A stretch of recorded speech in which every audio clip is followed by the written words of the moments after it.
If you have your Bibles with you, I want you to turn with me, please. Everybody will stand in reverence to God's Word. We will be reading from Genesis chapter 2, verse 18 to 25. Atong basahon, gikan sa Kapitulo 2 sa Genesis, sa versikulo 18 hangtod sa 25. Verse 18. And the Lord God said, "It is not good that man should be alone. I will make him a helpmeet for him." And out of the ground the Lord God formed every beast of the field, every fowl of the air, and brought them unto Adam to see what he would call them. And whatsoever Adam called every living creature, that was the name thereof. And Adam gave names to all cattle, and to the fowl of the air, and to every beast of the field. But for Adam there was not found a helpmeet for him. And the Lord God caused a deep sleep to fall upon Adam, and he slept. And he took one of his ribs, and closed up the flesh instead thereof. And the rib, which is the Lord God had taken from man, made he a woman, and brought her into the man. And Adam said, "This is now my bone of my bones, and the flesh of my flesh. She shall be called woman, because she was taken out of man. Therefore shall a man leave his father and mother, and shall cleave unto his wife, and they shall be one flesh. And they were both naked, the man and his wife, and were not ashamed." In Matthew chapter 19, verse 5 and 6 says, "And Jesus said, For this cause shall a man leave his father and mother, and shall cleave to his wife, and they twain shall be one flesh. Wherefore, they are no more twain, but one flesh. What therefore God hath joined together, let no man put asunder." Let's read verse 6 all together, please.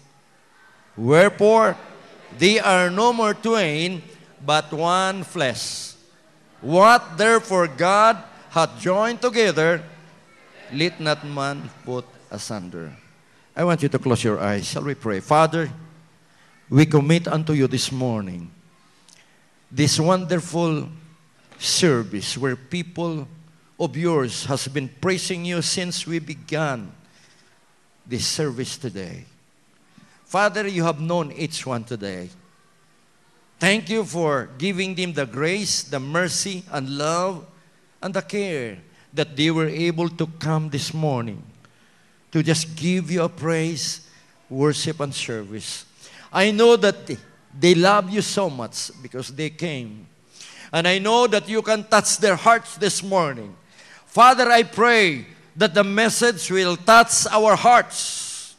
And we need your Shekinah glory upon each one of us this morning. God, I pray that you would touch us from the top of this pulpit down to the last seat of this congregation, that no one will miss the blessings that you have prepared for us today. There are those who are not feeling well, Father. I pray that you would touch them. Lay your hands upon them, God, so that that sickness and pain right now cannot bother their thoughts and even their physical body today.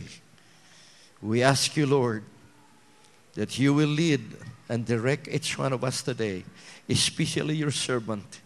I am nothing here, Lord, standing behind this pulpit. I need you, Lord. I need you. But your name will be glorified this morning. Ang imong pangalan lang, Lord, ang among ituboy karong kabuntagon. Dili ang pangalan Ginoo sa pastor, kundi pangalan nimo, Lord, Jesus, the name above every name, that every knee should bow, in things in heaven, in things in earth, and things under the earth. We come to you today, Lord. Thank you so much. Hold our hearts. Prepare the hearts of your people this morning, so that they will get the message. In Jesus' name we pray.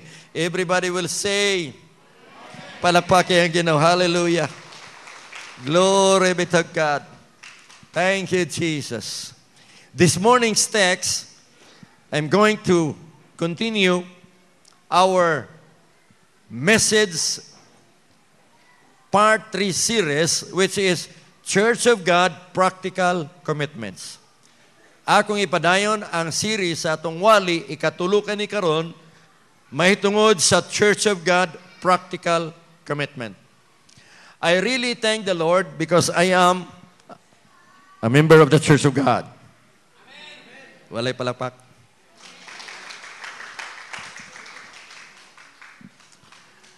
I have been in the Church of God since 1976. I did not look or seek any religious denomination to replace this Church of God. As I told you before, dunay tulo ka creed ang Church of God. Number 1, declaration of faith, which is 14 of them. Second, doctrinal commitments, nga dili ta mawala sa doktrina. Number 3, practical commitments. Practical commitments means our daily living. Matag-adlaw na itong kinabuhi na nasulat sa Church of God. And so we are now in a series about family responsibility, which is the fourth, ikaapat. Family responsibility. We have learned last time in the previous message about guidelines for practical living of the Church of God. Number 1, spiritual example. Nga kita daw, example sa atong espirituhanong kinabuhi. We have number 2 about moral purity. Ang atong moral dapat pure. Ikatulo, personal integrity. Ang atong personal nga bansagon sa atong pagkatao. And then number 4, which is family responsibility. And then we will learn later on, next time, nga makawali ko diri, next Sunday or after next. Okay? As I've told you before, preparation for marriage will certainly make a good start. Ang preparasyon daw sa kaminyoon, magahimo gyud og maayong pagsugod. I know lots of youth, young people today are now starting sa pagsugod sa ilang kaminyoon. Daghan ta diri. Malipay pod ko.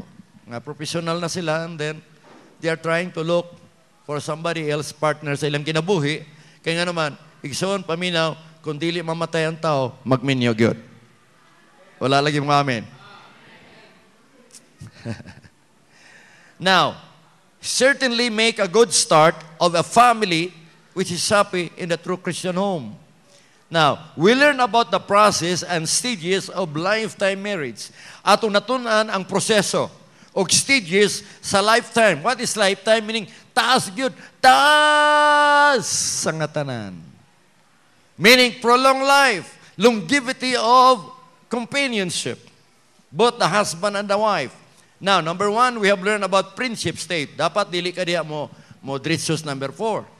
Modate ka dritso wa pa ni mo na amigo, bawal. The stage is friendship muna, and then the second stage is the courtship stage. Then number 3, the engagement stage. So kung nagpangulitaw dito sa number 2, uyab na sa number 3. Number 4, pwede na mag-nate. Kay uyab naman, nahibala naman nato nga uyab, dili na maka-Istanbul sa church. Bitaw. Kay kung mag-uban-uban ta, bisag asa, duhara mo, di pa mo uyab, murag ba yun? Hala. Unsa may naigiwalis pastor? Awa, ginawalis pastor. Si pastor na yung pasangilan. Munang maayon ang iwali yun ako. Amen? Amen ba? Amen? For a Christian home. Then, number 5, the proposal, meaning matrimonial state, proposal, na gusto na ka magminyo. Magmangugangan na ka. Ato nakasugangan. 6, then, the special ceremony, which is the wedding ceremony. What is marriage? Number 1, it is sacred union between man and a woman, designed by God to complete one another's existence. Number 2, it is a contact of union between man and a woman. You notice, between man and a woman, meaning it is opposite sex. Karong mga panahon na, doon na nagitawag o gay marriage and we don't practice it in the Church of God. In other denomination, evangelical denomination, they probably practice it. But in Church of God, talagang bawal. Now, it is a contact of union between man and a woman who are intimately in love with each other before God and man. 3, it is the foundation of a family structure and a fulfillment for the basic human needs. Socially, katilingban, physically, sa imong kaugaling mo lawas. That's why you get married. Because you need it in your body.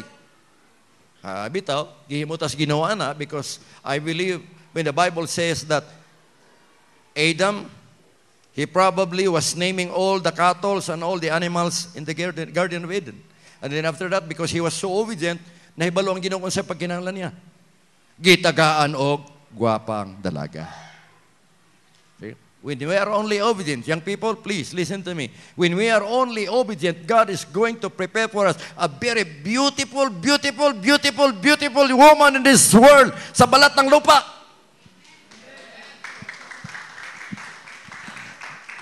Balat pag yun kasi, ano yun, Tagalog yan eh. Tagalog yan eh. Sa English pa yan, on the face of the earth. Imagine 6.8 billion people and God is going to give you a very beautiful woman. Kinsay mga sawag pangit rin, wag yun. Bitaw. Mo nang asawa tang mga gwapa. Amen ba? Kap, amen? Amen. J, amen? Amen. Nayuban, blind, ingon sila, love is blind, that lovers cannot sin. Di ka mutawa na. I don't believe it. Because you have your physical eyes. Amen? Fulfillment for a basic human needs. Socially, katilingban. Physically, imong lawas. Emotionally, sa imong pangliok-liok matakadlaw. Morally, ang imong moralidad. Mentally, pangunauna, and spiritually. Marriage is very important on that aspects. Foundation stone of a good marriage. Listen. Dili na ko magdugay diri, paspas ko diri. Foundation stone. Why stone? Bato. Nga naman, ang bato, ligoon. Dili matarog. Foundation stone of a good marriage. Number 1, faith in God. That is very important. Faith in God. Mark 9:22 says, have faith in God. Kinahanglan doon na tayo pagtukang Kristo. Number 2, love for each other. If husband and wife in love with each other, bisa mag-unsay problema sa panimalay, magkapadayon ang paghigugmay, magkapadayon ang mga panalangin. Nga naman, naghigugmay. Glory to God. Pero palaaway, walay blessing. Number 3, respect for one another. Respetuhan matagusa. Respect your wife. Respect your husband. Kasi wala tayo respeto eh. Kaya nag-away ang mga husband at mga asawa. Asawa man yan sa Tagalog. Hindi. Babae. Ang asawa kayo sa Tagalog, lalaki. Respect. Respect is very important for a person. Anywhere you go, you've got to respect. When you ride a car, commute a car, you've got to respect your fellow commuters. Respetuhan na nimo. 4, kindness to one another. Maayod ka sa imong asawa, sa imong bana. Maayod. Good understanding for each other. Understand. Hibalo man ka sa weakness sa babae. Understand. Wala ni tingog nga. Wala ni tingog. Wala ni tingog. Understand. Wala kaya po initingog. Remember, understanding is the best for any person. Brotherly love demands understanding. Married life demands understanding. You've got to understand because each of us, both the husband and the wife, doon na sila yung mga weaknesses. Your wife maybe has weakness in that area. Maybe your husband has weakness in that area. Hindi tayo perfecto, brother. Sister, hindi tayo perfecto. May panahon na mayroon tayong weakness sa ating buhay, sa ating katawan. 6, healthy communication. Anong healthy? Healthy ba ka na bitang mura-murahin mo na yung partner mo? Hindi healthy yun. Look at the unbelievers' family. Mura-mura na, manglupad pa mga plato. Healthy. 7, honesty. Sweldo. Ayaw kuha, isa kadako. Kuminsan yung tinitingdan ng mga misis, yung payslip eh. Baliwala yung kwarta, payslip. Yun ang kasama ko sa office dati. 8, unselfishness. Unsa man ang unselfishness? Dalok. Ladies, please, ayaw mo pag dinalok. Away. Hello na mga ladies. Unsay gidalok ninyo? Ang mga lalaki, kusog na maghikap-hikap.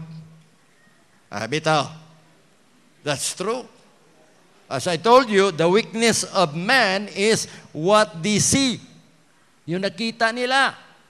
Ang weakness naman ng babae, once they are touched, and what they hear.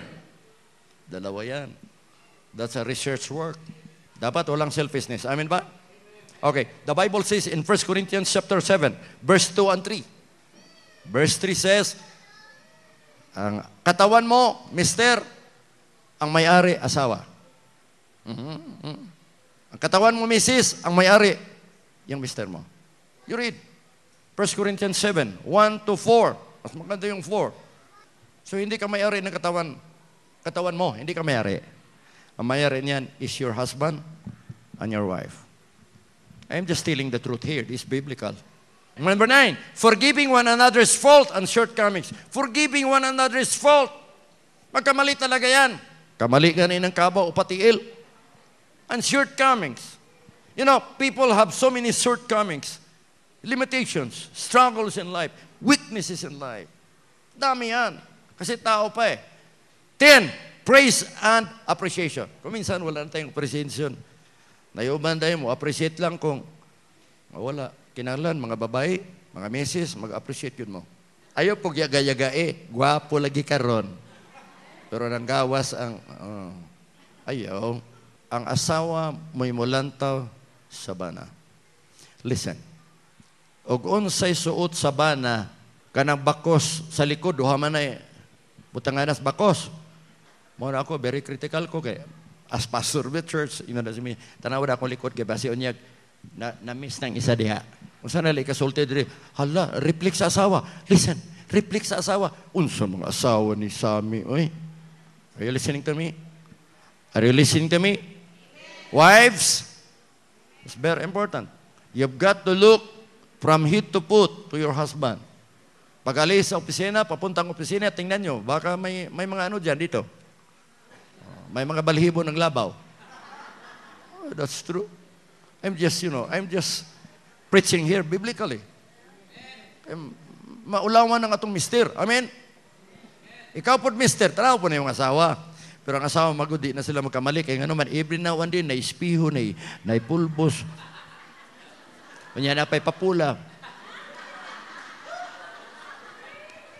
Mukaon gani small, lingkod na dito, na napapula. Muna sa opisina, when I was yet working, ang ilang tawag sa 4:30, alis 5. Sam, alis 5 na, oh. Malapit ang alis niyo. Praise and appreciation. Remember, wives, husbands, please appreciate, give appreciation. And praise your husband or wife. One of the priorities that God instructed to us is fulfilling family responsibilities. That's number 1. Number 2, preserving the sanctity. What is sanctity? Holiness of life and character. Preserving. Di-preserve nimo ang pagkabalaan sa kinabuhi o ang imong pamatasan. Dapat ini-kaminyo nato, dili mo gawas ng pagkabatasan nato. Gikan sa atong ancestor, gikan sa forefathers. Kaya tuwa dito, muliwat yun ka. Asa na nagliwat? Muliwat man yun ka diya. Alang sa silingan. Kaya pwede. Bitaw. Muliwat yun tas kaliwatan. Asa. Ako giliwat ko sa dulo o bilinobos. Oh. But I am a perfect combination with my mother and father. Perfecto kombinasyon. Dalawa sila. Lahat tayo dito, siguro mga thousands na sa kombinasyon.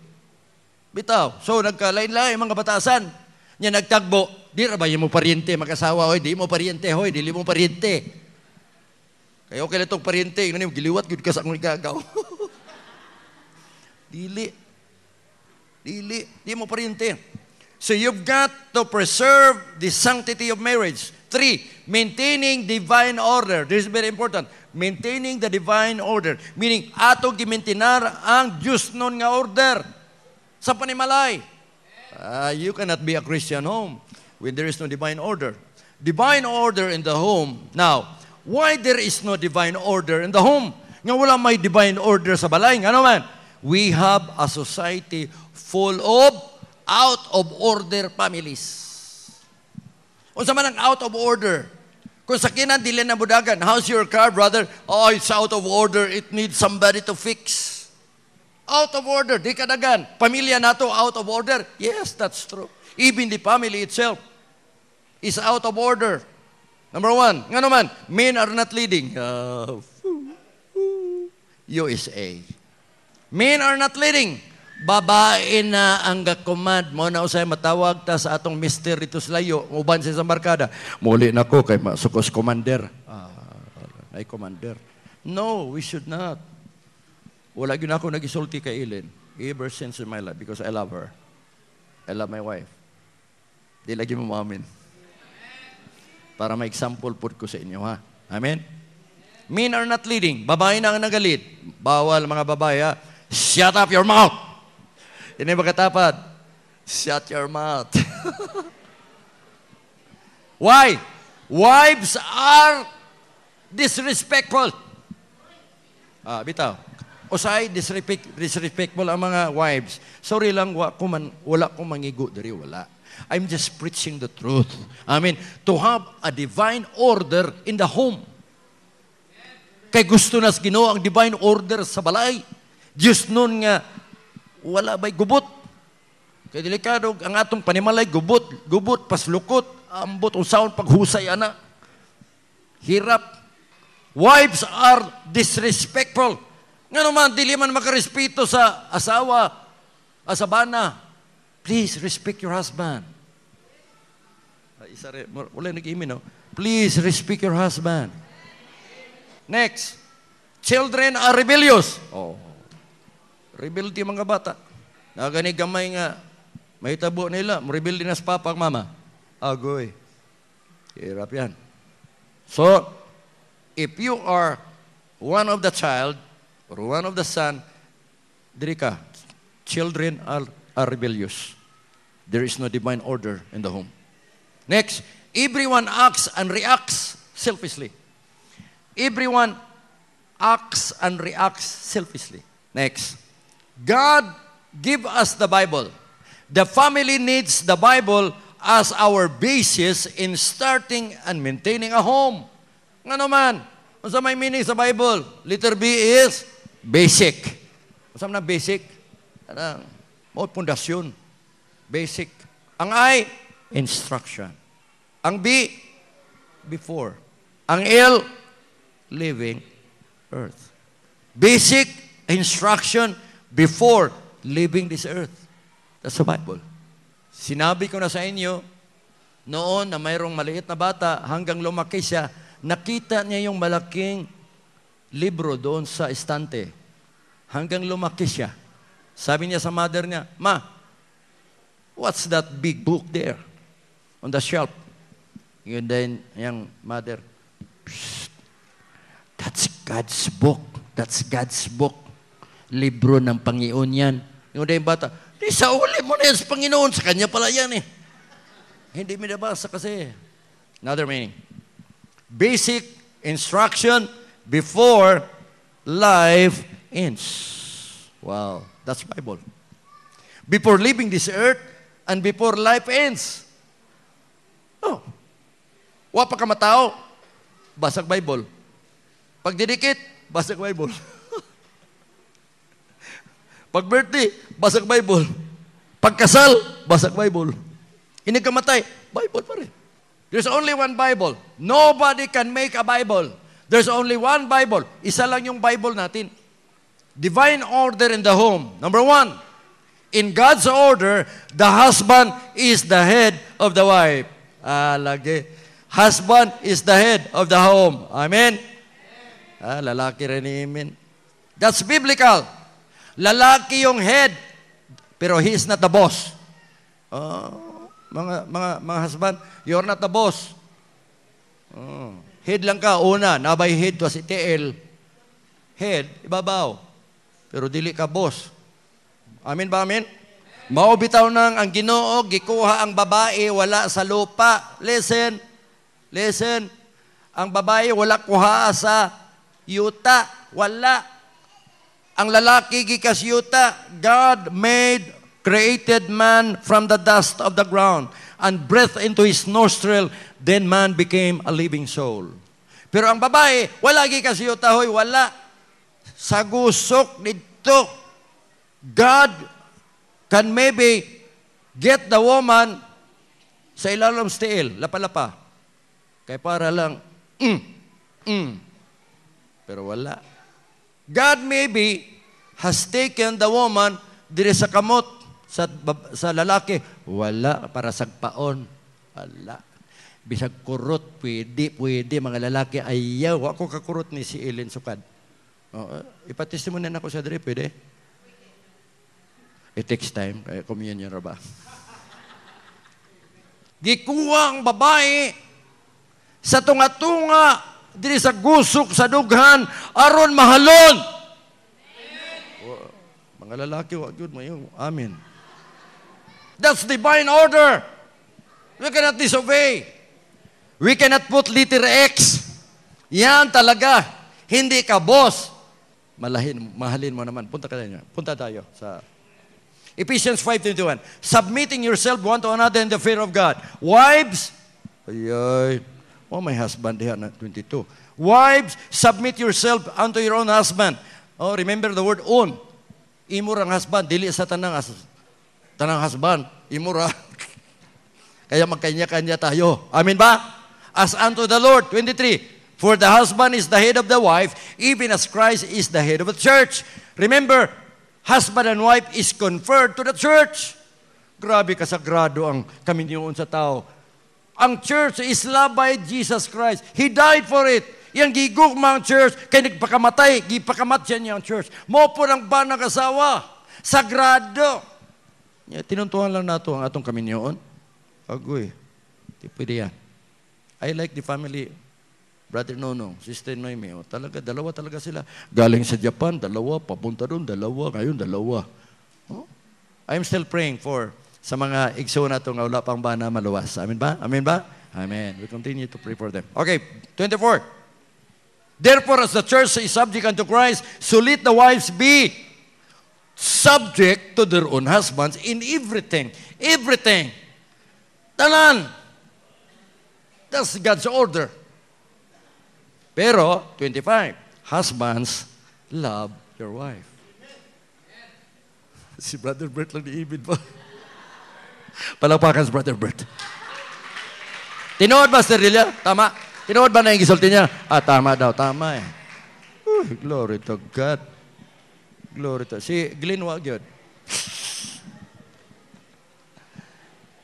Husbands, love your wives, even as Christ loved the church and gave himself for it. 26, that he might sanctify and cleanse it with the washing of water by the word, that he might present it to himself, a glorious church, not having spot or wrinkle or any such thing, that it should be holy and without blemish. You notice, ang church, parang asawa.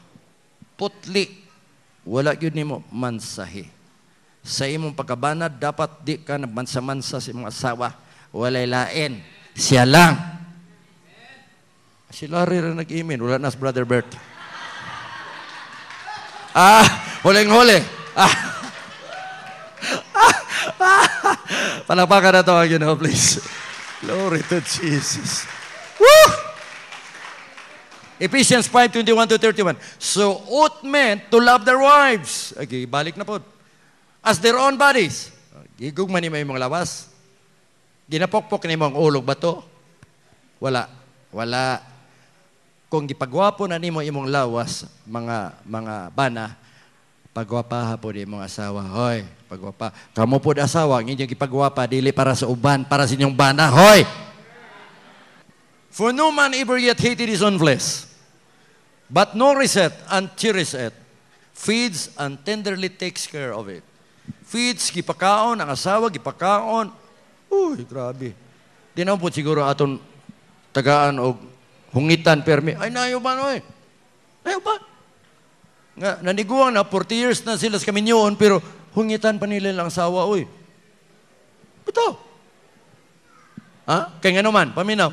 Kaya nga naman, di naman kaya nga nag-kutsara. Dugaya ninyo kakuha. Usay, diri sa church, abinin nyo, magsimba ta, na ay mga leksyon na tumakuha, mga tawa po ta, oy.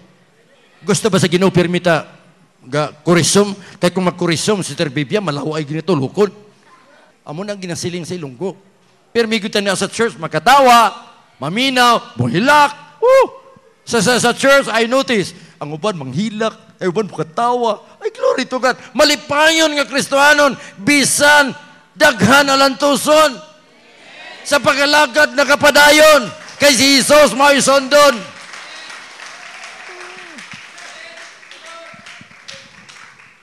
Sa ganito, malipayon ng Kristohanon, kay gamay na lang ang alantuson. Wow. Gamay na lang. Kay hapit na mamubalik atong Ginoo. Gamay na lang. Malapit ng finish line. Glory to God. Verse 31, you notice. For this cause shall a man leave his father and mother, and shall be joined unto his wife, and the two shall be one flesh. Colossians 3:18-19. Wives, submit yourselves unto your own husband. Submit. Because this is fit. This is fit unto the Lord. Fit. Husbands, love your wives, and be not bitter against them. Bitter, meaning, kanunay kayo masuko sa iyong asawa, gamay lang o bikil, suko. O sa kasabaan man ta ba? Kasi gadanghag lang po tayo. Mga bana, gadanghag lang usahay. Mga kasabaan po sa asawa. Divine order in the home. According to some Bible scholars, listen, man always submit. The reason why God says, husbands, love your wives. Nakuha ninyo? Nga naman, ang lalaki, pirmi na nag-submit. Mo nang wala na mag-iurang Ginoo nga submit. Love na. Kaya wala may love ang bana, ang lalaki. Gasubmit ang lalaki, pero wala love. Mo nang kiingon sa Biblia, husband, love your wife. Sa babae po, woman always love. The reason why God says, wife, submit.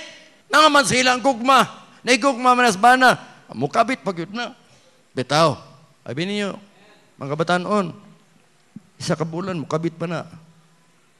Halos harsaw na las bana mo, lakaw. Pero inig, nanay anak, gunit naman ang bana o anak. Maabrik perta, itulod na. Bitaw. O niya, kinaulahin mga asawa, nakadasmak, danghag lagi ba?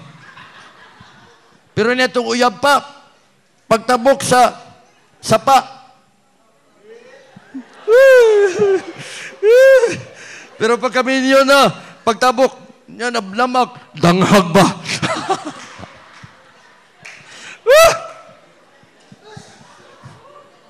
Glory to God. Basig sakitan mo tiya katawa, ha? Palakpakan natin yun now, please. Glory to Jesus. Number 2, in God's order, the parents are to nurture and admonish their children. Ephesians 6:4. Fathers, do not provoke your children to anger. Ayaw kinyo pasok ang inyong mga bata. Uy, nga siya, pasukon lang. Ayaw, musukol na nimo. The reason why, ang mga bata, musukol nimo, pasukon mo nimo. Ayaw. But bring them up in the discipline and instruction of the Lord. Colossians 3:21. Fathers, provoke not your children to anger, lest they will be discouraged. What is discouraged sila? 3, in God's order, the children are to obey and honor their parents. Oh, lagi. Mga bata, you obey and honor your parents. Exodus 20:12. Honor thy father and thy mother, that thy days may be long upon the earth. Oy, Allah. Inyong ginatinduhan, inyong ginikanan. Listen. Hala, dali na mamatay. Di ninyo garespetuhan inyong mama, papa, dali mo mamatay. Masigot na kayo kung patay, diri, wag amen. May kingon sa Biblia. O, kung taas sa inyong kinabuhi, agoy, higugmagyo ninyo yung ginikanan. Amen? Amen. Ephesians 6:2. Honor your father and your mother, which is the first commandment with promise. First commandment, Ephesians 6:3, that it may be well with thee, and thou mayest live long on earth. Children, obey your parents in all things, for this is well-pleasing unto God. Ang mga bata mo respeto good sa ginikanan, hoy, ayaw mo kasuko, kaya nga naman, dili mo mabindisyonan. Divine order in the home. In order for harmony to exist in the home, God's order of responsibility must be observed in the home. Okay? A reformed family is a transformed family. Na-reform mga pamilya, nautrog yun daw na komunidad. Remember, maunang ang atong barangay, komunidad, kagubot, kay ang balay, gubot.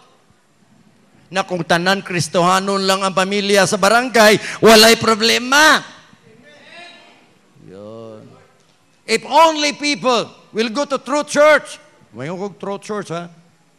Walay problema sa komunidad. That's true. That's true. Characteristics of Christ-centered home. Jesus Christ is acknowledged as Lord and God in the home. Husband and wife accept marriage as a privileged choice, secret, and permanent union. 3, marriage is founded in love and faith in God. 4, families involved in the church. Ang pamilya na sa church. Kung wala pa nga itong mga anak sa church, ipri na ito kanunay. Kay kitang tanan, magkayusa sa pangalagad sa Ginoo. Children are taken care, trained, and are governed with love and discipline. Understanding and harmony between members of the family. 7, respecting one another in the family. There are 4 basic types of parents. Listen. 4 ka basic types of parents. In Proverbs 22:6, naging 22, train up a child in the way he should go, that when he is old, he will not depart from it. Bansayan na tong bata, mintras gamay pa, kaya inikadako na niya, dili sa mawala ni ini. You see the family? So, yan na pa inyong pamilya? Malipayon? Amen. They are our example. Number 1, unsang klase nga pamilya, nga parents ni. Number 1, neglectful. Ako na nagihatag sa inyo, for the cause of those new ones, yani. Number 1, isa ka parents is neglectful. Sa Bisaya, pabaya. Pinasagdan ang bata. Latagaw, doon niya sa Lord. Pinasagdan. Unsa man ang klase ang iyang attitude, sa papag mama, low in love and low in discipline. LL equals LL. Low in love, dili kayo niya gigugmay ang anak, dili po niya ka, baba po niya disiplina. Wala. Pabaya. Tanawaran niya, pabaya. Low in love, low in discipline. Ingana ka ba? Papa, mama? Tanawa. Okay? Kita ninyo? Pakitaan ta mo. Kanang pabaya ng mga mama, papa. Ha? Pinasagdan mga bata, you see, oh, low in love, low in discipline. Look at his children. Para matulog diya sa simento. Sinasagdan, dili pangitaon sa ginikanan. Number 2, unsang klase nga mamagpapa? Permissive. What is permissive? Sa Bisaya, pinatughan, pinatuyangan. Unsang karakteristik? High in love, low in discipline. Sige lang nak, ihugog matamang kanak. Oh, alas 2 na may kadlaw, alas 3 kadlaw, alas 4 na may ka, mauli ma. Sige lang nak, padayon. Ihugog mata ka. High in love, low in discipline. Pili adri ug asa kadapit ginikanan is permissive. Tanawa, gikasabaan si Papa. Kita niyo yung anak, gikasabaan si Papa. Bantay kang papahag ka, ha? Sukul-sukul ka sa anak. Tanawa, pinatuyangan man, pinatughan man. Wala ba ko'y video ani? Dali na, ha? Let me see. Wala. Yan na tadri. Authoritarian. Saan nga sa Bisaya? Ginalungan. Ginalungan, ginikanan. Low in love, high in discipline. Tanaw na tong high in discipline, ha? Tanawa? Bantay kang bata ka, ha? Dila reway labod. Sabi, disciplinarian kayo. Baba ang gugma, taas kayong disiplina. Oh, bantay kang bata ka, ha? Palatulog ang mga bata, pero kuyaw pong papa mama. Papa, kuyaw. Okay. Authoritarian. Authoritarian. Aha. Bantay ka, bata ka. Bantay ka. Napailain. Nagunit na og karahay. Putol yung mga ulo ron. Karahay, gunit. Authoritarian. Ginalungan. Low in love. High in discipline. Number 4, authoritative. Tinuod nga nahigugma nga papagmama. High in love, high in discipline. Look at this. This is what God wants for a parents. Palakpak yan ginaw. Higugma na yung bata. Pero kung masayop, wala mo giniskas gapon sa Bible study, paibalabot siya nga nasayop siya. Dili kay diretso lang bunal. Ha? Amin ba, mga papang mama? Dili kay diretso bunal. Yatong gamay pa ko, kay natulog lagi ko, wala na ako itiguin ka ba? We are a farmer. Akong papa, nagdol-dol sa kuha, kay mudagan man ko bunalan. Eh, tingala ko, nagpudyot-pudyot sa salog niya. Nagyan na yung kamot dire. Diwa ko kadagan, gibira man niya, bakos spirit asa. Disiplinahon kay nakatog, tigwa yung kabaw. Godly family are the ones who love, who trust, who values respect, sacrifice, commitment, helpfulness, relationships, responsibility, and most of all is love for God. Conclusion. To have faith in God, love for each other, respect one another, kindness to one another, understanding to one another, healthy communication, honesty to each other, unselfishness to each other, forgiving one another, appreciate and commend each other, makes a beautiful, healthy, and happy home. Let Jesus Christ be the King of our home. Glory to God. Hallelujah. Let's all stand, please.